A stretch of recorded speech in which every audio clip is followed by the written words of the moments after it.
નમસ્કાર, એશિયાના સૌથી જૂના અખબાર મુંબઈ સમાચારના ડિજિટલ પ્લેટફોર્મ પર આપનું સ્વાગત છે।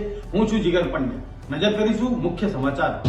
રાજસ્થાનમાં પોખરણ ફાયરિંગ ફિલ્ડ રેન્જ ખાતે ડીઆરડીઓએ સ્વદેશી man portable anti tank guided મિસાઇલનું સફળ પરીક્ષણ કર્યું।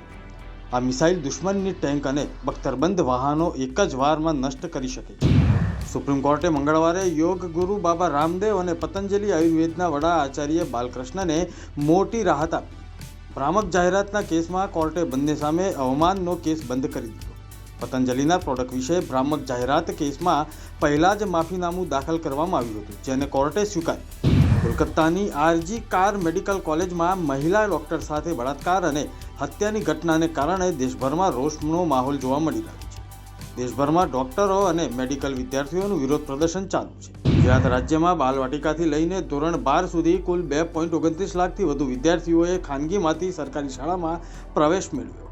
વર્ષ 2024-25માં અમદાવાદ મહાનગરપાલિકામાં સૌથી વધુ 37,000 જેટલા બાળકોએ ખાનગીમાંથી સરકારી શાળામાં પ્રવેશ મેળવ્યો। બનાસકાંઠામાં 10,000 કરતાં વધુ વિદ્યાર્થીઓએ ખાનગી શાળા છોડી છે।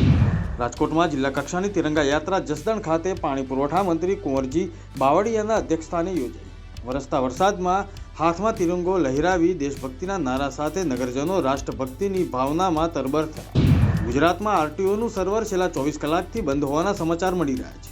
ગુજરાત લાયસન્સની તમામ કામગીરી હાલમાં બંધ છે। આરટીઓમાં આવતા લોકોને હાલાકી પડી રહી છે। સાબરકાંઠા જિલ્લા વહીવટીતંત્ર દ્વારા તિરંગા યાત્રા યોજાઈ। સમગ્ર શહેર દેશભક્તિના રંગમાં રંગાયું। જિલ્લા કક્ષાની તિરંગા યાત્રા હિંમતનગર ખાતે યોજાઈ હતી, જેમાં તિરંગા યાત્રા હિંમતનગરના રિવરફ્રન્ટ ખાતેથી નીકળી અને ઉમિયા માતાજીના મંદિરે પૂર્ણ થઈ। યાત્રામાં જિલ્લા સાંસદ, સ્થાનિક ધારાસભ્ય સહિતના નાગરિકો મોટી સંખ્યામાં જોડાયા। મુખ્યમંત્રી ભૂપેન્દ્ર પટેલે બરડા ડુંગર વિસ્તારના નેસ માલધારીઓ અને પોલીસ જવાનોએ યોજેલા તિરંગા યાત્રાની એક્સ પ્લેટફોર્મ પર સરાહના કરી। બરડા ડુંગર વિસ્તારના નેસના માલધારીઓ અને પોલીસ જવાનોએ હર ઘર તિરંગા અભિયાનમાં ભાગ લઈને તિરંગા યાત્રા યોજીને દેશભક્તિનું અનેરું ઉદાહરણ પૂરું પાડ્યું। ડુંગરની કઠિન કેડીઓને પાર કરીને 2090 ફૂટ ઊંચાઈએ આભાપરા ટેકરીએ તિરંગો લહેરાવ્યો। રાજ્યમાં હર ઘર તિરંગા અભિયાન વેગવંતું બન્યું છે, ત્યારે પંચમહાલ જિલ્લાના તાલુકા મથકો વિવિધ કાર્યક્રમો સહિત તિરંગા યાત્રાનું આયોજન કરાઈ રહ્યું છે।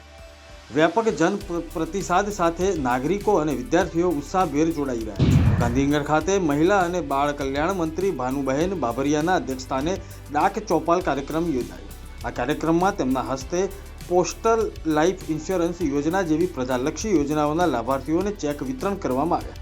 સાથે જ મહિલા સન્માન સુરક્ષા સેવિંગ સર્ટિફિકેટ પણ એનાયત કરવામાં આવ્યા। આ હતા અત્યાર સુધીના મુખ્ય સમાચાર। જોતા રહો મુંબઈ સમાચારનું ડિજિટલ પ્લેટફોર્મ। નમસ્કાર।